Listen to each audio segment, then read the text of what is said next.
Welcome to Because the Beatles, the podcast about the Beatles, everything about the Beatles, 24/8. I'm Erica. And I'm Allison. And before we start, please be sure to subscribe on iTunes or wherever you get your podcasts, or stream us on Spotify.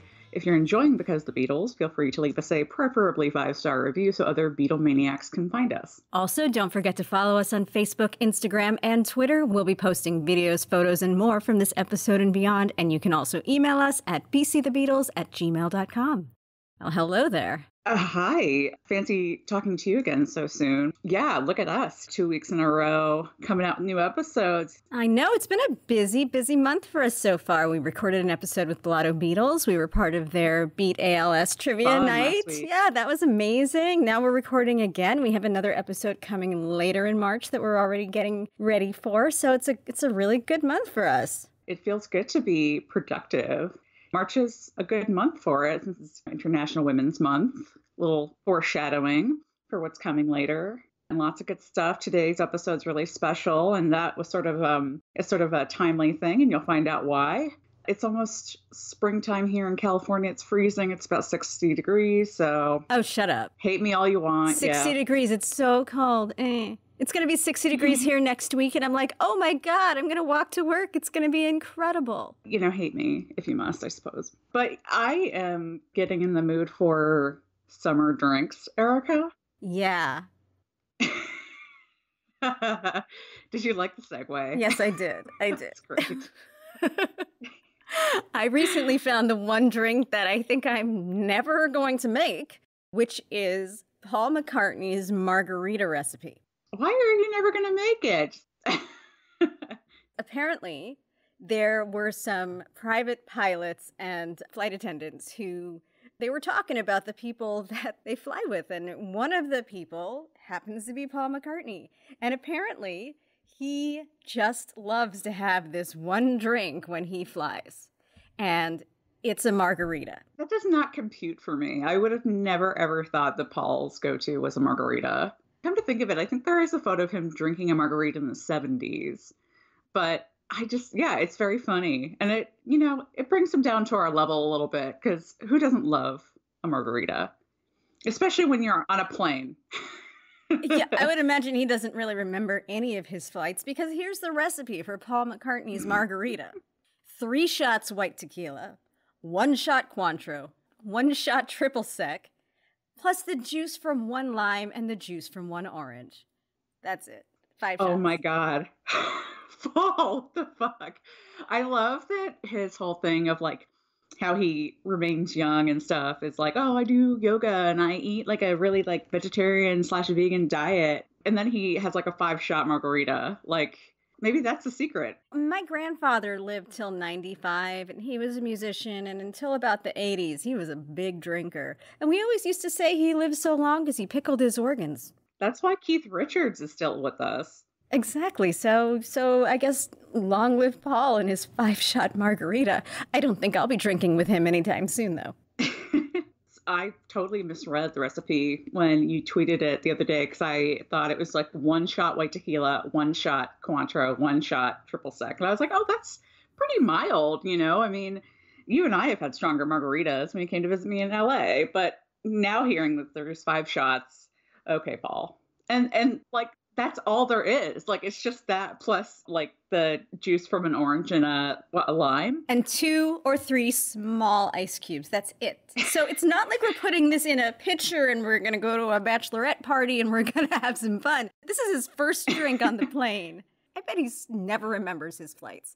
5 shots. Maybe his goal is just to sleep through the flight. That would do it. That would put me to sleep, I think. I mean, that would put me to dead.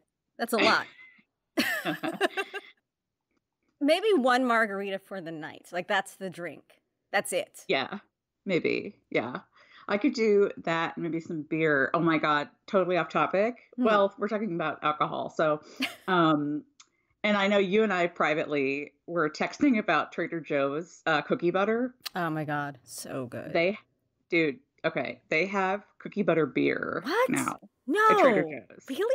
Yeah. So I got it because I just saw it and I was like, I have to try it. Like, you can't not try that. And at first I took a sip and it was like, not that great. It was dry, but it was also, you could tell it was like the cookie butter flavor. But the more I drank it, the more I think it settled, and you really got like the kickback of like the cinnamon when it finishes, and it was actually pretty good. I might get it again. That's so weird. I know. Isn't that the weirdest thing? I would have never thought to make cookie butter beer. What?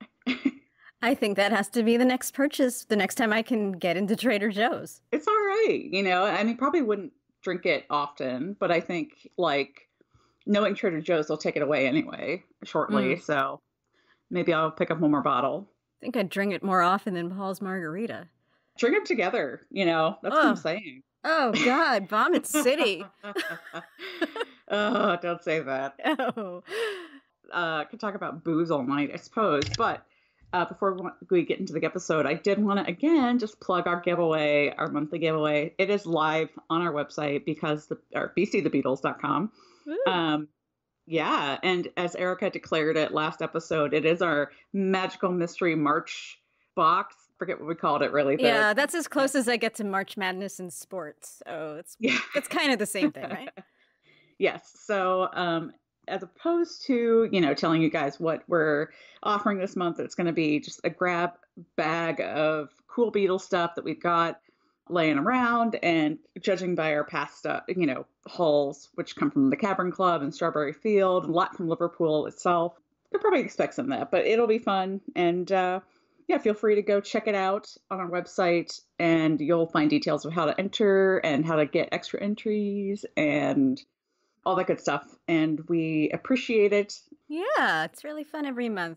Anyway, let's get into today's episode because we've got a lot of cool stuff to talk about. And I'm so excited because when we started the podcast, we made a short list of people that we wanted to have on.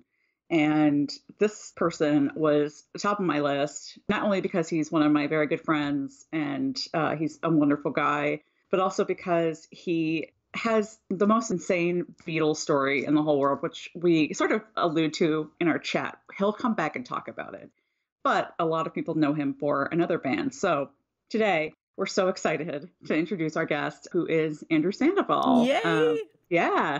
Besides being the Grammy-nominated producer behind reissues and releases from artists like, the Kinks, Van Morrison, Zombies. I mean, so many things, so many artists and projects to name, too many to mention. Andrew is also a longtime concert producer, responsible for bringing not only the Monkees, hint, hint, both as a band and as solo artists to the stage, but also I will never forget the wonderful British Invasion tour that he produced a few years ago, which included people like Chad and Jeremy, Billy J. Kramer, Mike Pender, The Searchers, Peter Asher. That was so good. It's a great lineup. Oh my God. I know. I think about it all the time. Like, talk about epic. And speaking of the Monkees, Andrew Sandoval, I mean, what Mark Lewison's first volume is to the Beatles world, Andrew Sandoval is that to the entire Monkees career.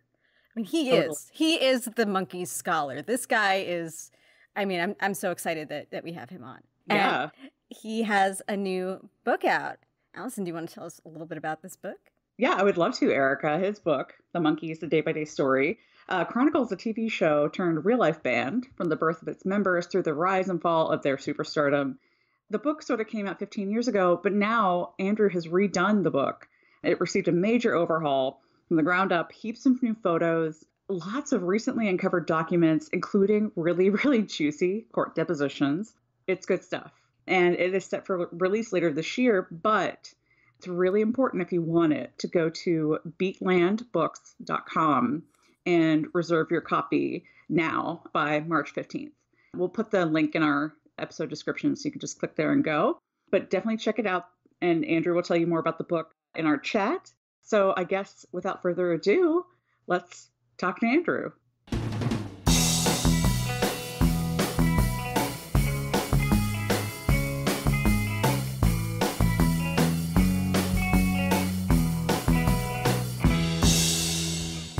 Welcome, Andrew, to Because the Beatles. Thanks very much. It's a pleasure to be here.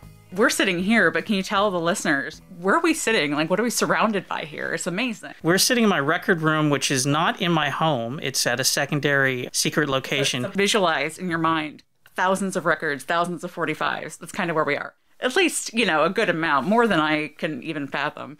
Andrew is an amazing collector. I'm always mystified by the stuff that I even glance around the room and see here. So I don't even know where to start, because you have such a cool story of just being a Beatles fan before you get into the Monkees. And we should probably have you back to talk all about that. But how did you get into the Beatles? Well, I was watching television one day. It's the same way I got into the Monkees. I was really into music from as long as I can remember. I know everybody says that, but I was about 4 years old, and I saw a TV show where they were doing bowling on TV. And it was a televised, like, daytime thing, and I was watching with my father.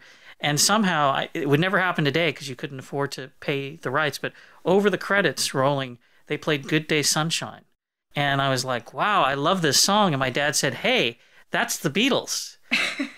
And then he must have got my mom involved too, because the next thing I know, they had this record cabinet and they opened it up and they pulled out all of their Beatles albums and they started playing, oh, you got to hear this one, and you got to hear this one, and then you got to hear this one. And from that point on, I was just obsessed with the Beatles.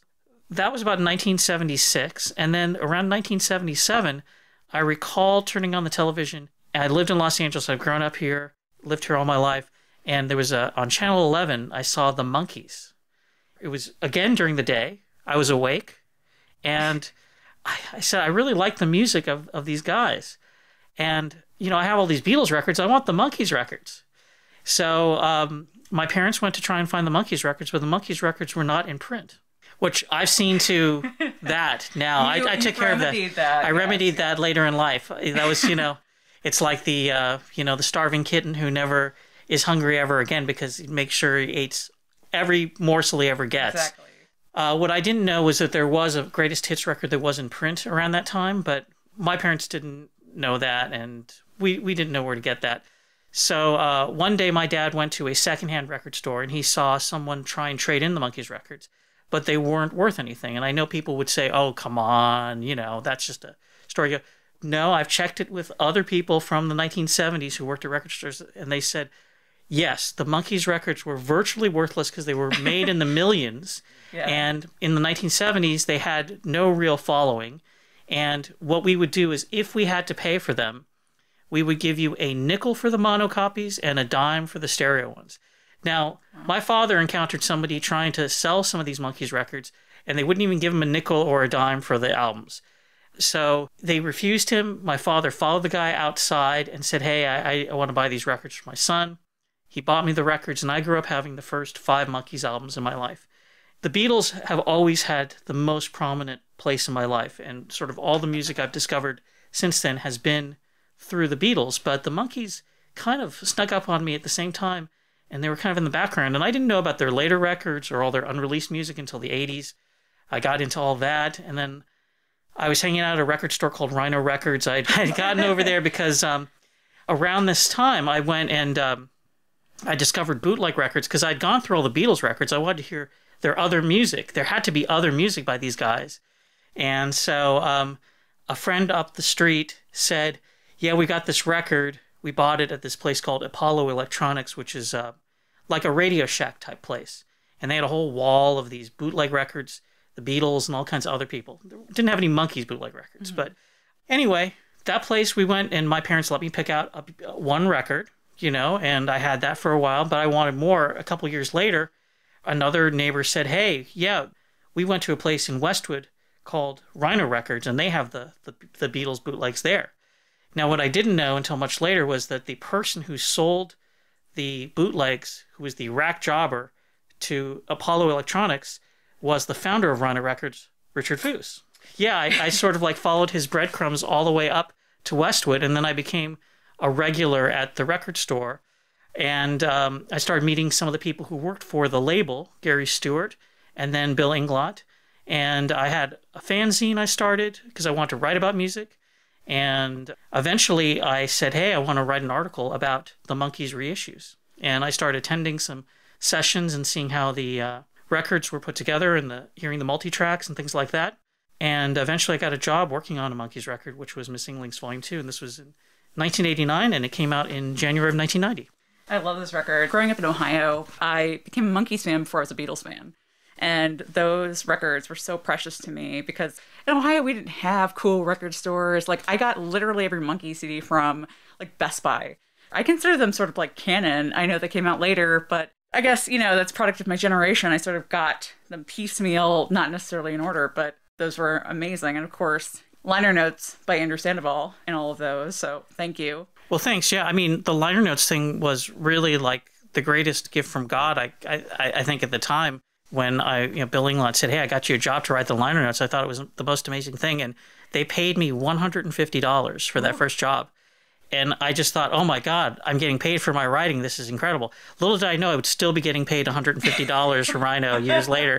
But anyway, and never another dime for any of these records. Right. But it has been a wonderful thing. I mean, and the fact that I've been able to grow up and do all these different projects has been really nice. And then meet people like you, because when I started out on my book in 1990, I was a teenager. And the reason why I wanted to do a book, there were plenty of books on the Monkees by that time. Eric Lefkowitz had a book out. Ed Riley and Maggie McManus had a book out with Bill Chadwick. There was the Glenn A. Baker book, which I thought was really interesting until I started reading Monkey Monthly from England, and I realized how much of it was from there. But Glenn A. Baker's still an amazing historian. He did the first serious Monkees album, Monkey Mania. But the thing I want to know most about was how their records were put together, because they had all these amazing musicians and producers and engineers, but the actual information was just like rumor. It wasn't fact. And so I got into a thing where I wanted to get the real facts out into the world. And that's what I've been doing for the last 30 years, not just taking someone else's work and, attributing it to myself, but actually looking at their work and saying, how did they come up with that? And what's the primary source material? And is there other primary source material? And luckily, all of the Monkees authors have been really, really generous with me. Gary Strobel, who is still working on his Monkees book, has also been an amazing resource.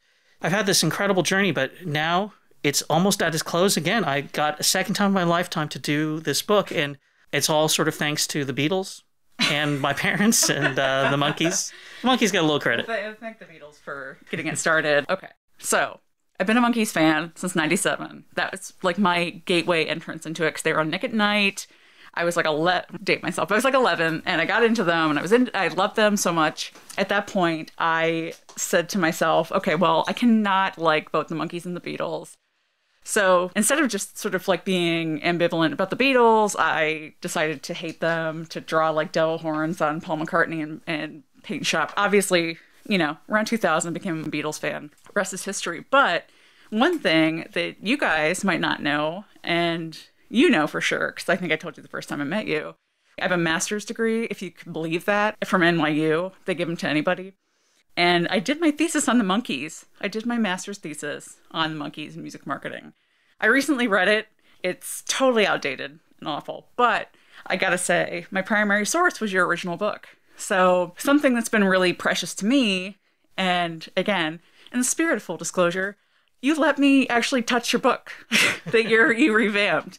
And I got to do a little bit of editing on it. And so I've read it, and it blew my mind about the Monkees. And you've exposed things that I have totally rearranged my notion of the band. And I know I've gone off and ranted to you about it, but it just really, I think about it all the time, because it's, it's totally just rocked my concept of the Monkees, who they were, their story, how they came to be, what happened to them. Don Kirshner, Say No More. Well, thanks. Yeah, I mean, the reason why I, of course, want to do this and have you involved too is because there's no reason in the universe why Rhino should have opened their doors and let me in. And I mean, if you think of it in that sense, but they sense my enthusiasm. And so I've kind of carried that torch further when I can feel, people are really sincere and interested in research and the story and writing and everything. It's I think that's really important to encourage with everybody. And I encourage everyone who's listening to do your own research and find stuff out and write about it and pass it on to other people, because we are the people who are creating the story for the future. I mean, the Monkees itself would have died in 1970. It really died more or less in kind of 1968. But the fans kept it alive for decades and decades until now, including myself, because we're so fascinated by the story. And what I found this last year doing the story was that there was so much more to the story that I didn't know. I didn't go in saying, hey, I'm the Monkees expert. I've done all this stuff. Yeah, no, I didn't think that at all. I was like, what can I find out about this? And why did I think this 15 years ago when I wrote the original book? What was my thought process? And can I do better? can I make this a much better thing? And I feel like I didn't just make it better. I've tried to really reimagine the story, much like some of the Beatles books where we all thought we knew the basic story of the Beatles, and new research comes out and we're like, oh, I see the Beatles a little differently. I mean, the Beatles are such a pivotal thing in my mind. You know, it's my religion, it's my whole life journey is there. But the Monkees, the reason why I put so much time into them is not because I think that they're better than the Beatles or as good as the Beatles or as good as Jesus or anything. But no, it's because their story was documented so heavily, much like the Beatles. Because there's no reason why would there be somebody making a tape recording of John Lennon and the Quarrymen at a church fete? And why would there be pictures? And, why is all this stuff out there that you can find? And it's the same thing with the Monkees. It's like it was an ephemeral group that was made for TV, but yet almost everything they did was documented in teen magazines, and I found out in court documents and all sorts of other places where you wouldn't expect. And they were so heavily photographed. And the other weird thing about them is, and I've asked this of myself a lot lately, why did the Beatles like the Monkees so much? It just makes no sense. In America, the Monkees came on in September of 1966, but they weren't shown in England until the last day of 1966, December 31st, they debuted. A few weeks later, Mike and Mickey come to London to visit, and Davey follows them, and they're immediately invited into the Beatles circle. They come to Beatles recording sessions. Now, you don't see a lot of other musicians. Okay, you saw Donovan maybe once, or the Rolling Stones. You don't see, especially not some newcomers who've been on television for just the last few weeks. The Beatles seem to really like the Monkees, and I don't know why. Especially, early 67. We're not talking about, the recording of, like, the All You Need Is Love televised event. We're talking about, like, those early Sgt. Pepper, the demo period, things like that. And you're right. What Mickey, I think, came over in February, right, of 67. Yes. And met Paul and had this big meeting. But, I mean, to take it back even further, so people love to call the Monkees the Pre-Fab Four, whatever. Take a shot every time you hear that, guys, because it's everywhere and it's annoying. But the Beatles had a lot to do with their genesis, right? Oh, they have so much to do with it. I mean, Bob Rafelson says that he had this story that he was going to sell for many years. He tried to sell it, but it really wasn't until after A Hard Day's Night that he was able to sell this American Beatles for television concept, a sort of a Hard Day's Night sitcom, as it were. Bob Rafelson created it with another producer, Bert Schneider. But if you get into my book, you also find out there were these other guys, Yarnell and Gordon, who brought them a story called Liverpool, USA. And that ended up in a big lawsuit, too. So, yes, they created it, but also Paul Mazursky and Larry Tucker came up with the name The Monkees, but they didn't misspell it. There's all these things in the book where you think you know the history, but there's a lot more to it. One of the fascinating things, I asked all four Monkees about this when they were all alive, different times. But I was always fascinated by the story that they went to see the Beatles at Dodger Stadium, the next to last ever Beatles concert. And they sat in the audience. All four of them loved the Beatles. But they sat in the audience with the producers of the television show. Their show wasn't on yet. And the producer said, we want to take you here to show you what your concerts are going to be like. Which is sort of crazy. Like, yeah. Really, you guys? But 3 months later, that's what their concerts were like. I'll be damned. They were right. Yeah. And I think there's a great story, and it's in your book and elsewhere, but I love the story of, like, Mike when he first gets to LA, and he lives sort of near the Hollywood Bowl, right? And you can hear the Beatles when they play there. And it's interesting how those paths sort of intersect. And who would have thought? I'm sure he wouldn't have thought at that point that he'd be hanging out with John Lennon, during the Day in the Life recordings. Yeah, there's a thing in the book where they're at a press conference in Australia, and these fans break through to try and reach them, and the Monkees stop the press conference. Actually, instead of like, hey, get security, get these out here, they go and embrace the fans, and the press people were like, we've never seen anything like that. And Michael says, hey, it wasn't but a couple years ago we were standing at the airport doing the same thing. We're just fans ourselves. And I think the Beatles sensed that they were very unpretentious. But the wild thing about the Monkees is they went to this Beatles show and they said, the Beatles aren't on stage long enough. They only go on stage for like 25 minutes. I think we should be on stage for like an hour. I mean, these guys hadn't even put out a record and they're like already, and they have this big field that they're playing on. They should have like a big screen behind them and they could show cool movies. Yeah. And you think like if the Beatles could have done that, but the Monkees pioneered that. They had a screen behind them starting in December 66. But it's weird that they would look at the Beatles and not say, oh, we could be bigger than the Beatles, but more like, hey, what can we do that the Beatles, but like, can we do some different things? And that was kind of their career. And it's funny because I didn't actually have that visual in my head, until I read your revamped book, of what their concerts really looked like in the 60s. And they're very modern, what they did and the types of things they would show, like civil rights rallies behind them at concerts and things like that, very contemporaneous events where the Beatles, it was obviously very bare bones. It was still it would have been comparable to maybe an Elvis show, very low multimedia effects. But the Monkees, yeah, they had different solo spots in their shows. They featured each one. They had just a whole package, a whole act, if you will. It was a bit of a review. As many bands in the 60s aspired to be the Beatles, they did sort of like take it a step further. Yeah, I don't know if they ever considered themselves on that level. I mean, right. Davy Jones says in some portions of the book that he felt that they could have topped the Beatles had their third single come out sooner and been in competition with Penny Lane. It's a pretty interesting thing. But that aside, the Beatles' relationship with them kind of went on and went on through the years to the point where Davy attends a recording session for Revolution #1. And when Michael Nesmith shows up in London with the First National Band, Ringo's there to see them. And Peter plays banjo on Wonderwall, George's soundtrack. The Beatles really respected the Monkees in a way I don't think the Beatles fans respected the Monkees, because the Beatles fans felt like it's the whole like, oh, we can only like one thing. And to me, 60s music... I don't know anything about that. My 11-year-old self does not recognize that concept at all. 60s music to me has always been like, well, the Beatles are not enough. I have everything of the Beatles. I need more like the Beatles or other things that branch off from the Beatles. So the thing for me, it's like the Beatles loved the Monkees as people and they respected them so much. Whereas, you and I have talked about the music industry at large was like, these guys are fakes. Like, they don't play their own instruments. They don't write their songs. They really have nothing of redeeming qualities. Their music's for kids, and when it's not, it was written by the top tier Brill building songwriters.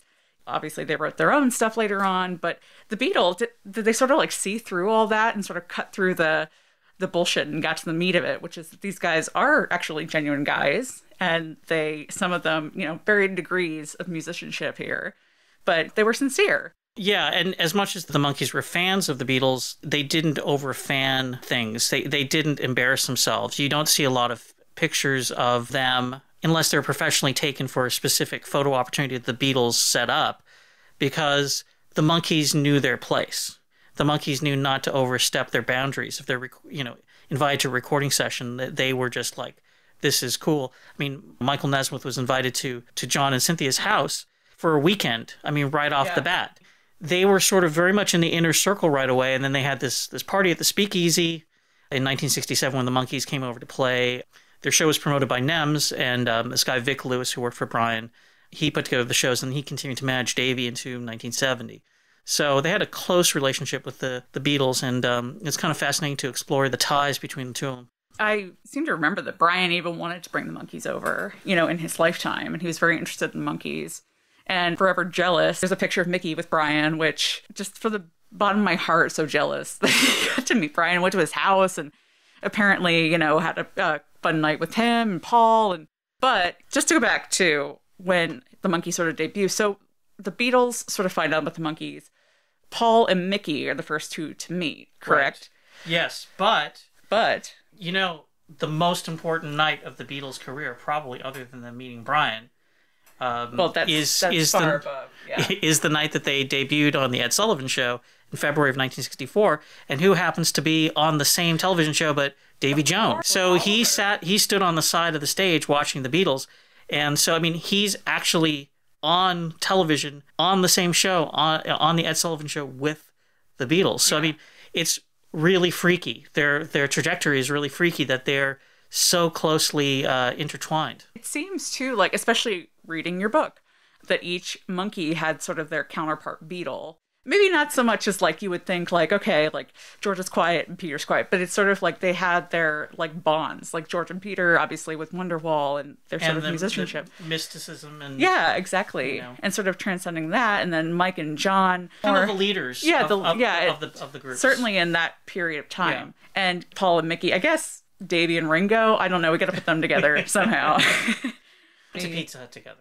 sure. Well, they did go to Pizza Hut together. Yes. And Pizza Hut Ringo. It would be the Pizza Hut Ringo, yes. And you'll see the Monkees in the 90s. And I was talking with a friend. I'm like, I think that was my first introduction to both the Beatles and the Monkees. I remember that because I was very into pizza. And I was like, I have to try this goddamn pizza. And so is Ringo. I Ringo know. was very into pizza and broccoli. So I can't, well, we all know that based on his Twitter. So there's that. And there's a big tie-in between the two groups and their love of Nilsson, too, because the Monkees were one of the first artists ever to cover Nilsson. They had Cuddly Toy on their fourth album, Pisces, Aquarius, Capricorn, and Jones Limited. And then Davey did Daddy's Song in Head as well. And Mickey and Davey also appeared in the Point musical in London in the late 70s. And obviously, John Lennon and Harry Nilsson had a close relationship, and all the Beatles loved Nilsson. But I've recently been going through a lot of Mickey stuff, and John and Harry did a lot of recording at Mickey's house as well. Well, I mean, and the Monkees included Tribute to Harry on their latest album, Good Times, their latest studio album, with the very first track, which was a Harry Nilsson demo that Mickey applied vocals to. Actually, that was a recording that Michael Nesmith and Harry made together in a studio at RCA Studios in Hollywood. I don't think I knew that. It was done for a Monkee session, and basically Harry had done a guide vocal, which was, a scratch vocal that one of the Monkees could learn the song and sing to. But they never got around to finishing it, and then when we were putting together Good Times, that was one of the songs. Originally, Mickey Dolenz and myself had the idea that we would finish up a bunch of older tracks, and this was one of the things we found. And Mickey said, hey, Harry was one of his closest friends. It brought tears to his eyes to think that he'd get to sing with Harry one last time, and so that's what happened as the opener for Good Times. And it's a lovely track. I mean, you hear sort of Mickey interacting, quote unquote, with Harry, and it's really, really sweet.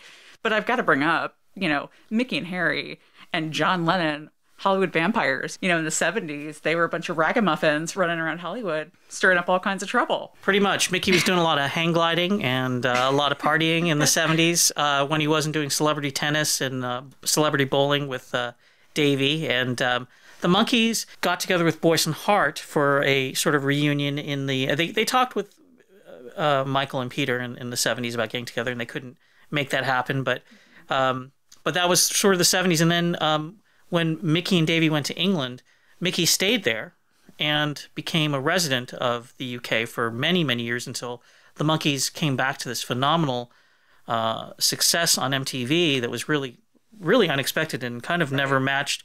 Really strange that they all of a sudden they were on MTV every day, and that's what kind of reignited my fandom and a lot of the other people who follow the Monkees now and their interest in the band. Yeah, totally. I mean, sometimes online you can sort of gauge where people are by when they became fans. And like, are you talking about the 86 Renaissance on MTV? That was a big thing. And then the 97, which was like when I joined in the party, and that was sort of around the time of Justice too, their album at that point, which I love. Don't even get me started on how much I love the Latter Day Monkees records. I always play devil's advocate for that kind of stuff. I love an underdog.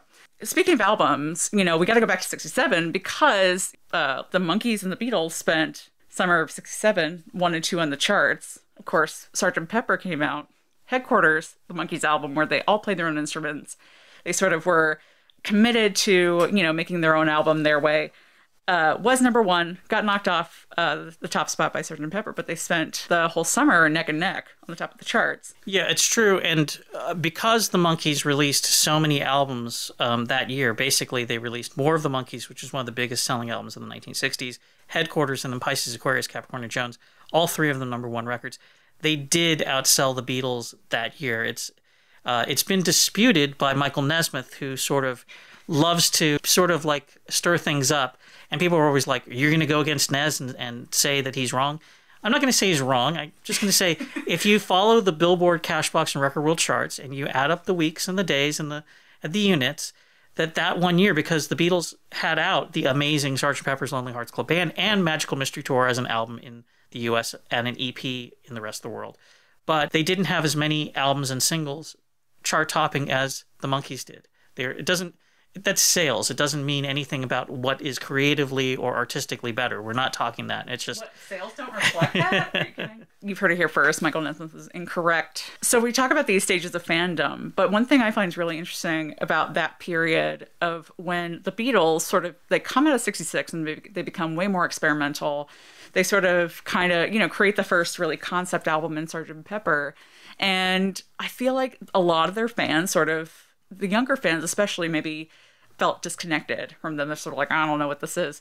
And then the Monkees come on the scene, and it's sort of like they sort of pick up those fans and claim them as their own, which I think is really interesting that they came around right at the right moment to really make this into a phenomenon. Yeah, I mean, it's hard for me not being a fan of that period or not being alive in the 1960s to clearly, you know, I can clearly research it and understand that, but I don't have the same baggage that the people from that era seem to. It's so weird. They're so angry about this whole thing with the Monkees. And I've met so many of them, and they've been so... Beatles fans? Or Monkees fans? Just, no, people from that era in general. It doesn't... I mean, they could be fans of Jerry and the Pacemakers, for all I know. I mean, which I'm a fan of Jerry and the Pacemakers, but they just seem to get so angry about the Monkees, and I just don't understand why. The thing was, and I was listening to this interview with Phil Spector that he did in 1968 that you can find online, and he's saying the reason why the Monkees aren't respected is they didn't pay their dues. But if you look at my book, you realize, yeah, the Monkees didn't pay their dues together as a foursome, but they definitely paid their dues prior to being in the Monkees. I mean, they were struggling and scuffling around. Peter was in Greenwich Village, playing at the Basket Houses. Davey was on Broadway, but then he was trying to like make a career as a singer, and that was sort of a middling thing. Michael Nesmith was doing all kinds of crazy stuff out here in Los Angeles at the Troubadour, hosting the open mic night basically, and Mickey, you know, was playing in covers bands, and he had been on TV. He'd already been a star, so it's really kind of unfair that people say, hey, well, you know, it's like saying Crosby, Stills, Nash, they just were immediately successful. It's like, oh, well, they were on all these other groups. Yeah, well, that's why they're a supergroup. The Monkees were not a supergroup, but they did a lot with what was handed to them. It should have been like completely disposable, but it wasn't, and it isn't. I've heard you say, and in your book, certain people are quoted as saying, you know, the Monkees could have happened with any four guys. You know, four guys auditioned, four guys got hired. You know, I always think that about the Beatles. I'm like, I don't think this could have happened with any four other guys. Like, it's insane, the kismet energy that came together in Liverpool to create the Beatles. It's insane to me when I read biographies or anything on the internet or even think about it too long. I'm like, how the hell did this happen? And I feel like it's the same way with the Monkees. You know, no other four guys had that sort of history or chemistry together, for better or for worse. Yeah, and that I totally agree with. It's weird, you know, Davey, when he was alive, used to say in his later years, oh, you know, the Beatles were the first manufactured group because, you know, Brian put them into suits and got them to change what they were doing to market them properly and put them across to a huge audience. He was clever enough to see all of their potential and put them out there at just the right time and in just the right way. It's not exactly the same thing, but in Davey's mind, that's what the Monkees were. Because if you saw these four guys before the Monkees, it's like, they're going to be successful? No. They're kind of like just these four weird people. I don't know how you could have picked those four guys and put that combination together. I mean, that's the brilliance of Bob Rafelson and Bert Schneider, and that's their similarity with Brian.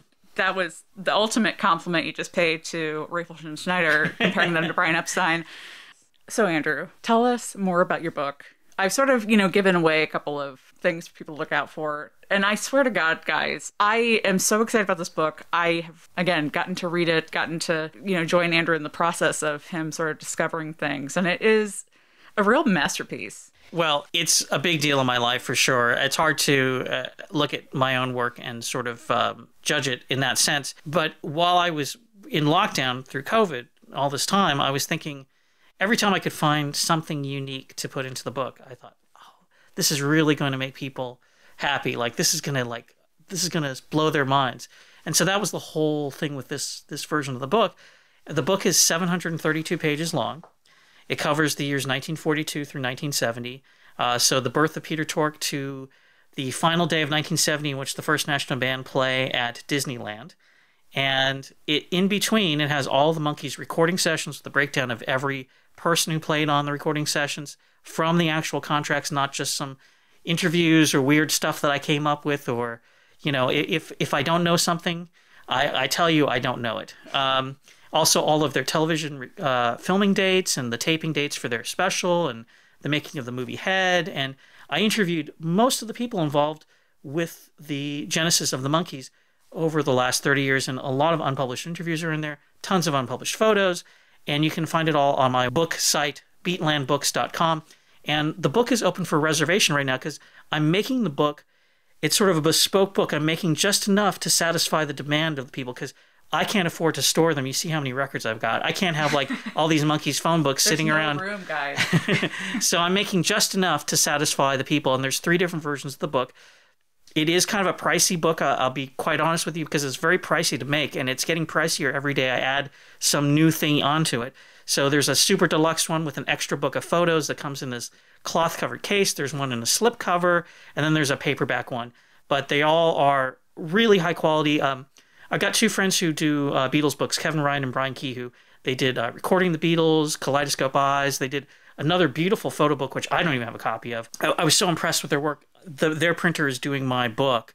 So it's going to be of that sort of high quality Genesis publications, not at quite the high price of those books. I'm trying my best to get it to be as economical as possible, but I want to present it in the best way. I don't want to do a digital version of the book.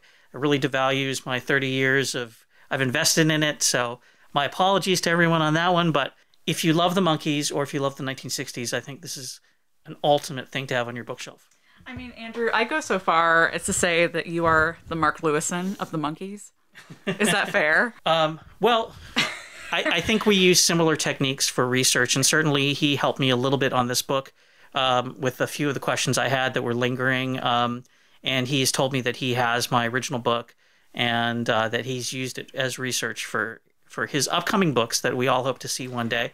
So I know I've been a huge fan of his recording sessions book. That's what inspired my original version of this in 2005. And then Tune In certainly blew my mind and made me think there's got to be more to this story. If he can do it, I can do it. It's a phenomenal book, and I'm so excited for you all to see it. Andrew, thanks for coming on Because the Beatles. Well, it's my pleasure. When I come back next time, we'll talk about my trip to Liverpool when I was a young man and when I met Bob Wooler and all these other, Alan Williams, all these things.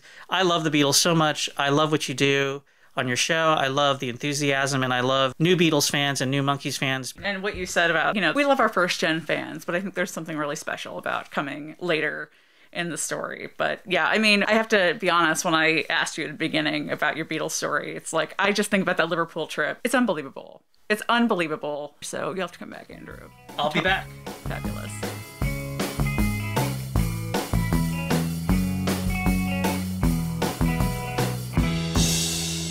Well, that was so much fun.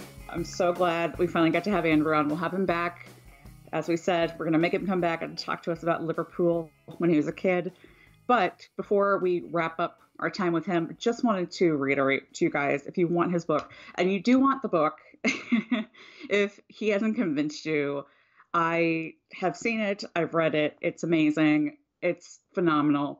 Go to beatlandbooks.com. Reserve your book by March 15th.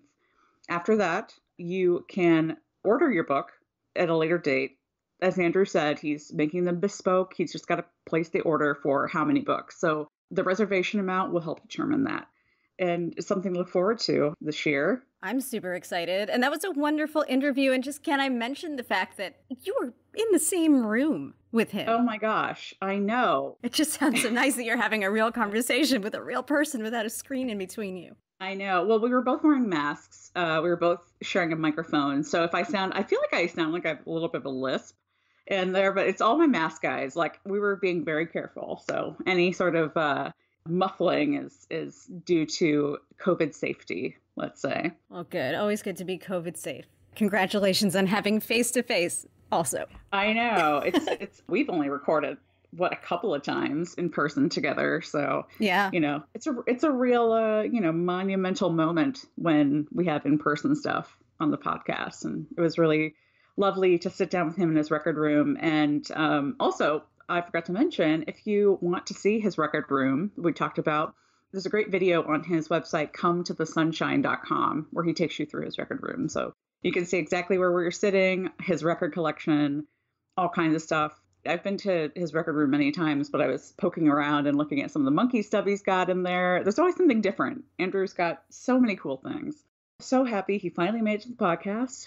But for now, let's wrap up talking about what we are obsessed with this week. Erica, how about you? What are you into? On the theme of very, very large books about 60s rock that you have to pre-order in order to get on time, Paul McCartney is copying Andrew Sandoval, and he's publishing a 900-page lyrical autobiography.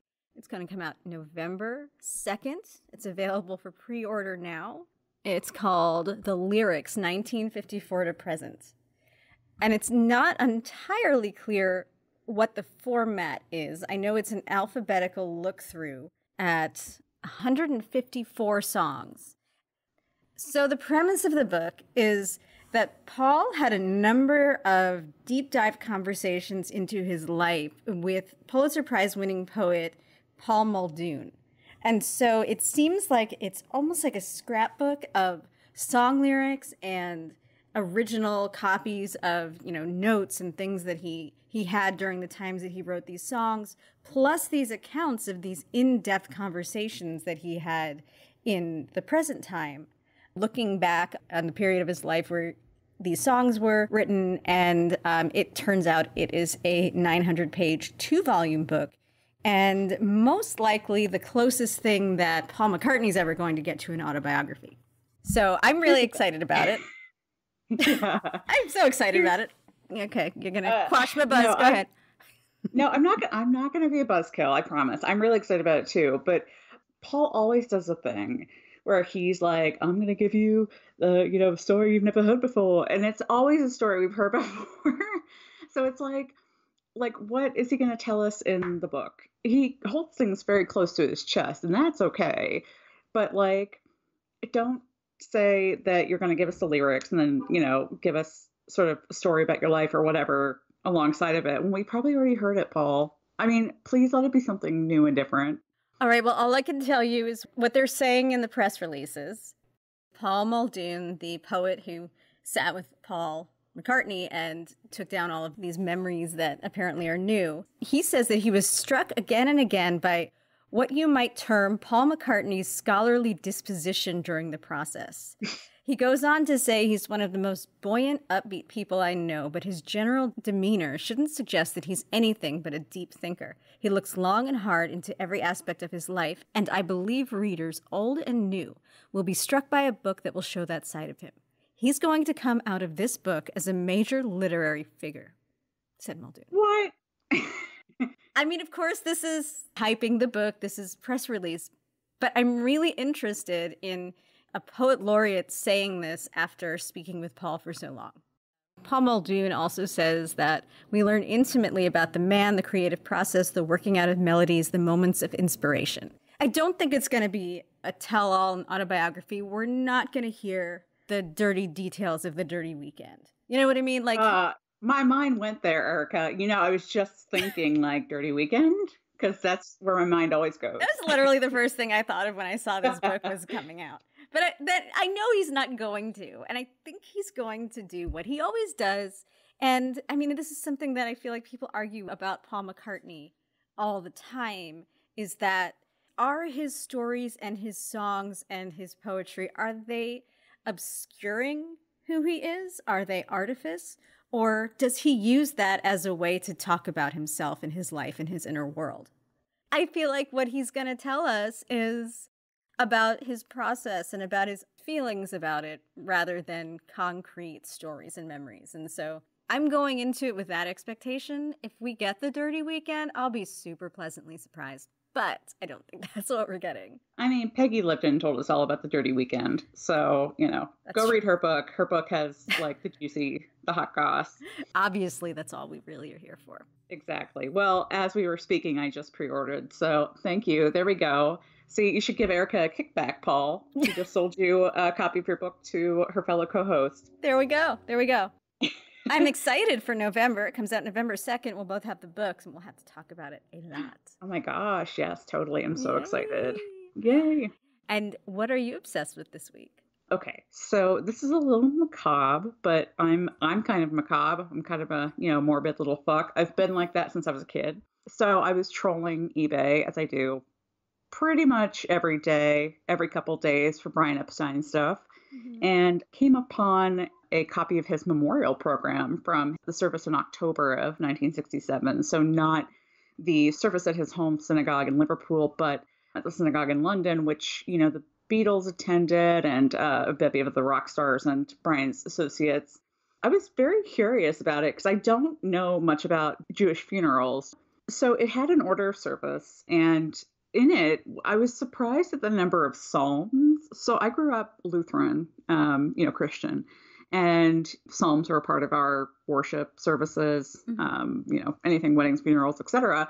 But there are so many psalms in this memorial. There's Psalm 121, Psalm 23, which is the Lord is my shepherd Psalm, Psalm 16, and then there's, memorial prayer, etc. And then it finishes with, I believe, a few things in Hebrew.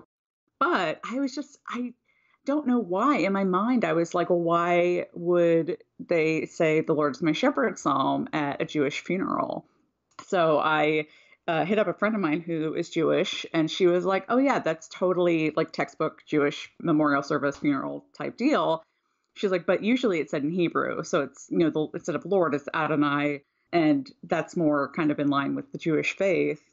And I was like, okay, well, this makes sense then that they would say it in English at this memorial service where, the Beatles and like the other Goyim, would be at this kind of plebeian memorial service for Brian.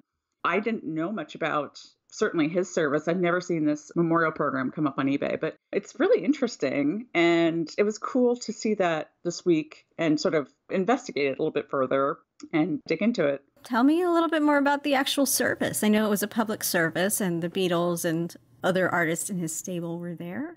Yeah, of course. Probably the most well-known part of the service is that people, including the Beatles, were filmed going into it and coming out. Did you buy it? No. So the price on this program is £715, which is approximately 1,000 doll hairs. Wow. So no, I shan't be purchasing it, but I did save the image, so that's I got the information. Does the seller give you any idea about the provenance of this thing? No, I mean they just sort of say like it's rare, like no shit. They talk about the place it happened, which is at the New London Synagogue, which is literally blocks from Abbey Road, the studio. And that's all they pretty much say, which we all know. I mean, I imagine it's real. I don't know why anybody would fake this particular item. That would be a weird business to go into. Yeah, exactly. But yeah, so it's cool. It was cool to see it. I hadn't seen it. There was an anthem played from Mendelssohn, Rest in the Lord, which I don't know it, but knowing Mendelssohn, it must have been beautiful. And it has the rabbi's name here who conducted the service, Rabbi Dr. Louis Jacobs and Cantor George Rothschild. So that's cool to see, just the details of it. Obviously sad day, but I obviously love Brian so much. So the more I know, the happier I am. Yeah, seriously. I mean, it's one thing to know about the date and know that it happened, but you're seeing these people's names who were a big part of it, who are lost to history as far as the Beatles are concerned. I don't know, it makes you feel more connected to it in a way that you know the people's names, you know who honored him. And you're right. Like I think in general, in the Beatles story, the people who are the most interesting are those who sort of get buried by their fame. Like, no pun intended, I guess. But not necessarily Brian here, but yeah, like the rabbi or the cantor and people in attendance that weren't the Beatles. Those are the people who kind of get lost in the shuffle, but it's cool. Yeah. Just seeing their names, seeing the order of the service and knowing that the Beatles were there is even cool. And so, yeah, it was really touching to see that. And I hope it goes to a good home. Oh, I love that. Yeah. So, yeah, I guess that about does it for this episode of Because of the Beatles. Thank you so much for listening. As always, subscribe to us on iTunes, Apple Podcasts, wherever you're listening right now, and give us a rating review so other Beatlemaniacs can find us. And follow us on Facebook, Instagram, and Twitter. We post photos and videos and more from this episode and beyond. And remember, you can always email us at bcthebeatles@gmail.com. See you next time. Bye.